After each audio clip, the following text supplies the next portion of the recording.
Greetings, everyone. I'm Mar. Once again, this is my opinion. There's a couple more episodes. And this is episode 25 of season 3, Robert Moves Back. Easily one that would make it in my top episodes of the season. Didn't quite make my top 10 of the entire series, but it'd be in the runner-up category, if for anything, for that last part of the episode. Now, this is a continuation of the Lone Barone plotline that they've mentioned off and on throughout the course of the episodes in between. And timeline-wise, it takes place 6 months afterwards, which they mention in the third act in a bit of dialogue. As we've seen, Amy, the few times we've seen her, she's been alone. Here we find out she's dating some other guy. Robert's had a couple relationships, which, just looking at them, you could tell they're just to have fun relationships and not something that's uber deep, which someone at his age definitely needs, because if I'm counting right, he should be 42, almost 43 by this point. It's going to depend on how far into his 40th year he is in season 1. Now, the episode begins with Robert coming over to Ray and Deborah's, his usual thing, it's about time, and he mentions that he conducted a traffic stop with Amy in the car. And you could tell from how he's asking about it that he still does love Amy, and that might be part of the reason why his relationships post-Lone Barone have failed. They're competing with someone that's not there, and he's probably secretly hoping that, she'll come back, maybe trying to find himself, get ready for plans, to paraphrase what Robert said in that previous episode. Amy, we've only seen her, I think, once in between, so we haven't seen a lot of it, but we could tell she still does like Robert, because she was asking Deborah, so has Robert started seeing anyone else? I mean, since the last time you asked in the blah blah section. And this episode does cinch it, and it brings them back together in a tender scene where they are talking in Robert's apartment, and it leads to the two having their first bit of physical intimacy other than kissing. And the way it's set up, you can tell Robert's like, well, really? And she's like, yep. And this leads to the last appearance of Shamsky with Robert telling him to beat it. And he does. Shamsky beats it right out of the show. Which, as a quick little aside, on one of the commentaries, Phil Rosenthal mentions that they wrote him in and then passed him away, but they never did an episode about him passing away. Which I think is a shame, because that would have made for a good one-off episode. Maybe like a second or third episode of season 4. Have an episode where Robert comes over and he's sulking, and then Ray's like, what's going on? And then Deborah or the parents are like, Shamsky just passed away. Oh, no, really? Oh, my God, what? Well, he was an older dog when you bought him, so it's all that, but Robert's over there sulking, he's inconsolable. And then there'd be the episode where Ray gets him a new dog or something else. It'd be an episode you got to figure out exactly how to go past the first act, but it would have been fun, but alas they didn't, so Shamsky just passes away and he goes off into the void along with other characters from sitcoms that get written out of the show. One of the siblings from, I think Family Ties, or Family Matters. Cousin Oliver, although Cousin Oliver probably got the best deal out of that because he went on to a successful voice acting career. Let's go for it, dudes! Now, like I said, they have their first night of passion, but here's where the complication arises and some of the humor comes in. Robert forgot to close his curtains, and since he's up a ways in a window, he is seen by a lot of people in the apartment building, which, since this is supposed to be one of those apartment buildings where it's like actually a building, it makes me wonder, how the hell did a lot of these people see it? Where is it, the building like angled in a way that people across the way saw him, and he's like in the center and they're like seeing it from across the courtyard?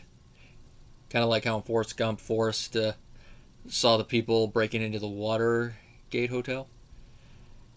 And they're all like saying, close your curtains, we prayed for you.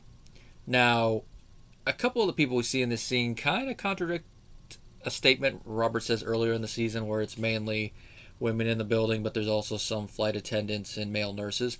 Now, these characters could be male nurses, more so in a modern lens, but this is the 90s. There is that little bit of a joke stereotype about both professions, but you could just view it as being inadvertently progressive in that sense, that they're writing the characters like this and not going into any mind with that. But it's something that popped in my head when I was watching both this episode and the previous one, because wait a minute. But they're written there just to give Robert some crap, especially the guy who's like, you interrupted my Bible study last night. Which, when I heard this part, this is what popped into my head while listening to this. Like, why did you guys continue to watch? Why didn't you close your curtains? I mean, if you notice something, why do you keep watching it? I mean, you could always just keep doing that and complain about it, but if you see a display like that, that's when you go, not my business. Unless you're like very, very perverted or get off on that, like the couple that seem to be swingers, or at least that's the underlying vibe behind their joke, like, give us a ring. But all of it just makes them uncomfortable. Robert can't go back. Amy's not going to be going back. So he decides, with approval from Ray and Deborah, to stay at their house. Which, the way both Ray and Deborah greet Robert when he comes over after they find out what he did with Amy is totally in their characters. Like, Deborah's like, hi, Robert. Mainly because of the circumstances with the curtains. And then Ray, when he comes down, he's like, Robert. Which is both in character for him and for a brother when they find out what their sibling did. Like, hey, buddy. I have a feeling, though, if Frank had found out the same thing, he would have been like, son. Which, Frank is only in one scene in this episode, and that's near the end.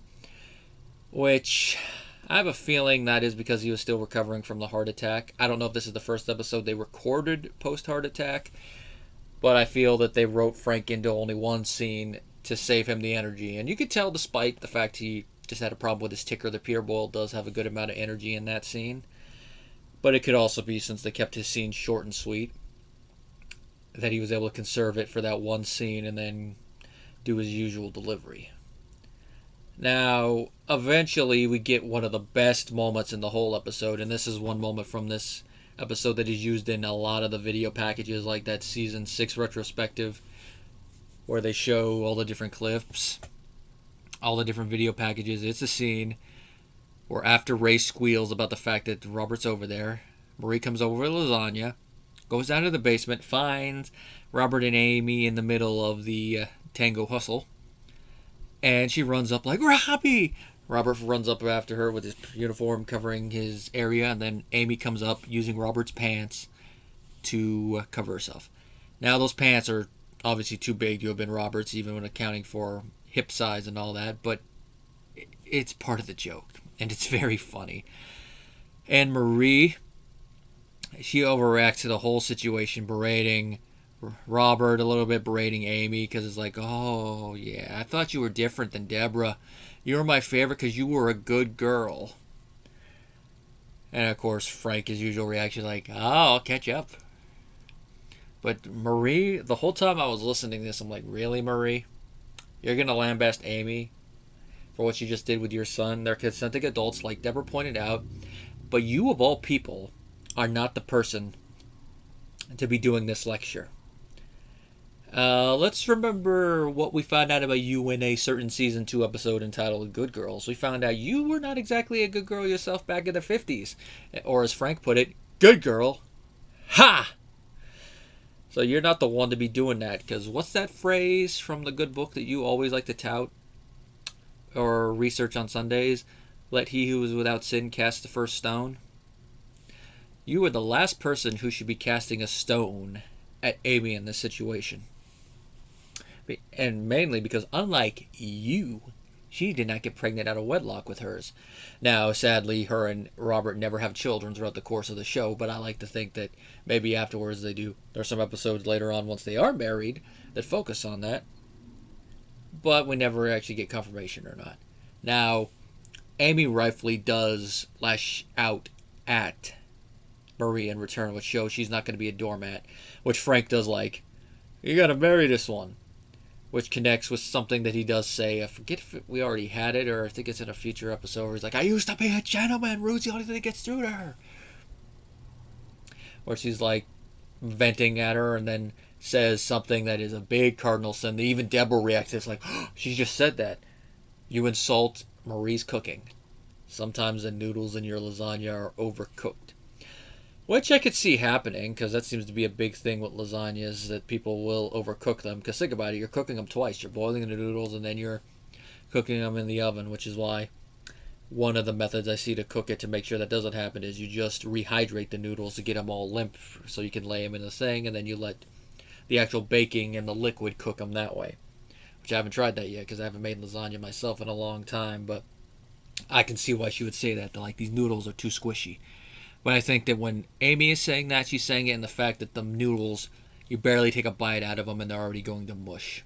Which you might not notice or care about with all the cheese, sauce, and meat around it. But it's something you're going to notice, and it will kill the fact of it. And I think even one of the later gags with Frank in this scene is like he's about to take a bite of lasagna, and then he's like, wait a minute, over. Oh, yeah. So he thinks better of it. At one point in the episode, in this whole little fight in the third act, Robert does say that he and Amy are going to get married, and rightfully Amy calls him out on this because 6 months prior, as she names dropped, when she brought up marriage, Robert freaked out, they broke up, and now he wants to get married to please his mother, which is what leads to her whole venting out at Marie. But she's right, it's like, now you want to get married? Now you could make the argument that in those 6 months, Robert has got a little bit of a feeling for living on his own, he's reflected a bit on him, and he could be ready. But it could also be like what Amy says, you're only going to get married to please your mother. What hold does she have on you? And of course, we get a little bit of side commentary from Ray. See, it's not just me. Shut up, Ray, you're not adding to the conversation here, Mr. Man-child. Now, in this whole situation, I side with Amy to that point, but I also understand Robert just a little bit. But of course, looking at the series from where it's going to go from here, it makes me wish they had gotten married a little bit after this instead of what we get, because from this on out until they get back together in, I believe, mid-season 7. I'd have to look at the whole episodes to remember exactly when it is, but it's that episode with the fly lady. They're on and off again multiple times. Some of the breakups are so stupid, like one that we're going to see about mid-season 4, in the episode where everybody thinks Robert might be gay. That one, watching it, it's like, that's stupid. Now, when I first saw that episode, I saw it in syndication, though I didn't get the full context, but watching all the episodes in sequence, I'm like, that's stupid. That's a stupid reason to break up. That's the stupidest reason they've broken up in the entire series. Everything else you can understand, especially that last time where Robert gets slapped twice by her. Now, that one also, I think they threw in for a stupid reason just to create drama, but you know, as that one lady says in the season 6 retro, for comedy you gotta have friction, so you gotta throw that in there. Of course, by then, like I said, I think they should have been married. I wish that would have been a bit awkward, a separation period, but I think by that point they should have been married. So, for the sake of comedy and drama, they decided to artificially inflate how long they should be going on and off. But then again, it is kind of realistic because sometimes relationships can be toxic like that. But then it also things the thing, you're either on or you're off. Which is it? Which, of course, with that last one where Robert gets slapped, it is off for at least a good year. Now, they don't really fully state it, but after this episode, they are still together, I believe, until that episode I mentioned from season 4. But there's no more serious talks about marriage and all that. But that does tie into why she decides to break up with him in that episode. But we'll get to that fully when we get there. But this was a nice little episode continuing that Loneborough own plot. And Robert and Amy are officially back together, even though the episode does kind of leave them on a little bit of shaky ground. But it is a nice little ending for the episode, and it is a nice little bit of hope that there is some hope for these two. Now, there is a deleted scene that adds a little bit more context to why Ray decides to squeal on Robert, because we see that one scene of Robert and Amy in the basement, and then Ray comes in, and then the whole debacle with the computer. But the other scene adds a little bit more to it, and I can understand why they cut it out, because it does seem a bit redundant following it, but for the full context, it's Ray getting mad because Robert drank all the chocolate milk and all the ginger ale, and he vents to Deborah. He tries to, do the ho ho ho hee ho, but Deborah turns him down because she doesn't feel comfortable with the guest in the house. So it's like, oh, I don't get my chocolate milk, I don't get my ginger ale, I don't get my sex. Sorry, bro, you gotta go. And another little interesting thing here is that Robert wears an NYPD sweatshirt for the 23rd Precinct, which apparently serves El Barrio, which is East Harlem. Which I think is interesting. It's like, it would be nice to see Robert working out in East Harlem. Of course, we only get a couple episodes showing him actually working, one of which is going to be near the end of the next season after he returns from his little upper thigh incident.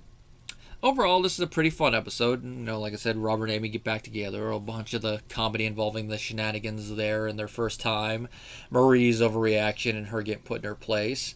There's a little hint and a little bro bump near the end involving the relationship, but it is fun. We also get a nice little small moment with Frank at the end where it shows him siding with the majority of the family and not just Marie, even if he does follow her back home. It's a moment I'm not going to spoil. I want those of you who are going to go watch the episodes to go watch them.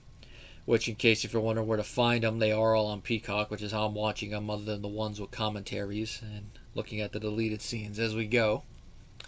Now we're going to be coming to the final episode, which is another flashback, which will take us one step further back in time from what we've seen of the relationship between Ray and Deborah. And that's going to be how they first met.